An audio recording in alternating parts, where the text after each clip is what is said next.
Hi, it's Jason Younger, jasonyounger.com. The human brain is an amazing, amazing thing. And if you understand how it works, you can really use it to help improve your advertising. Isn't it amazing the things that we remember?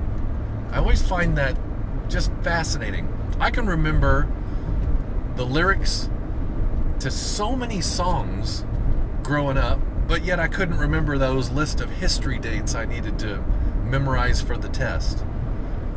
You know, I could give you a random 7-digit code, and if I asked you what those numbers were tomorrow, you probably couldn't repeat them to me.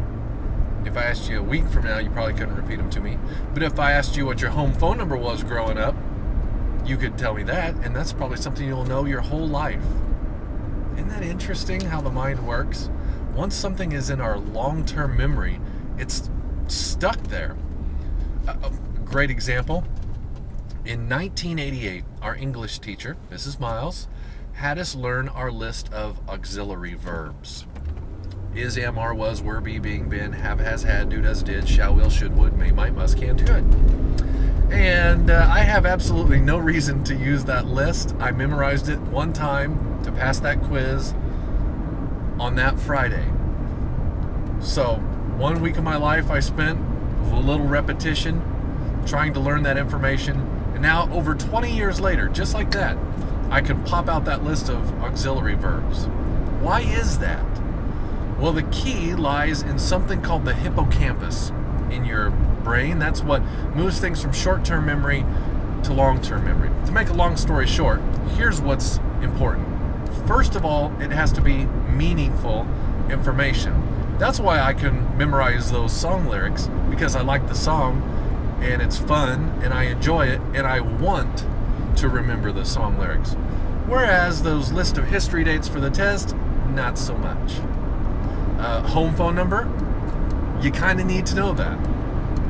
So that's why you remember it. A random string of 7 digits, not so important. So it doesn't make it into your long-term memory. But once it's in your long-term memory, it's there. So what does that mean to your advertising? Well, it means this. First of all, your message needs to be meaningful.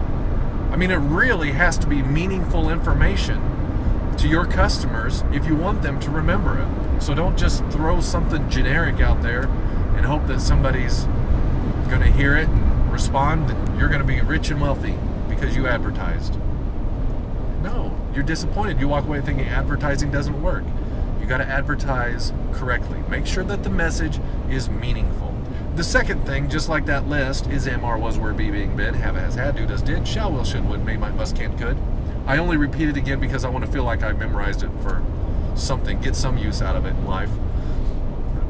But the other key is repetition. So that's how I memorized that. It was meaningful information that I needed to know for a quiz, and I memorized it through repetition. That's the way successful advertising works. Have a meaningful message to deliver to your customers. We reach over 60,000 of them every week. And then repetition. Time and repetition is your friend. Be consistent with that meaningful message and deliver it to them often, and it will go into their long term. They'll remember you. It'll separate you from your competition. So when someone says, I need this, and it happens to be your product or service, because you advertised better, people will remember you. And of course, don't forget the experience. Once you have that customer in your door, make it a positive experience. Really treat them well, because now you're talking about an emotional connection, and that's stronger yet. So there you go. Hacking the human brain for better advertising. I'm Jason Younger. Bye-bye.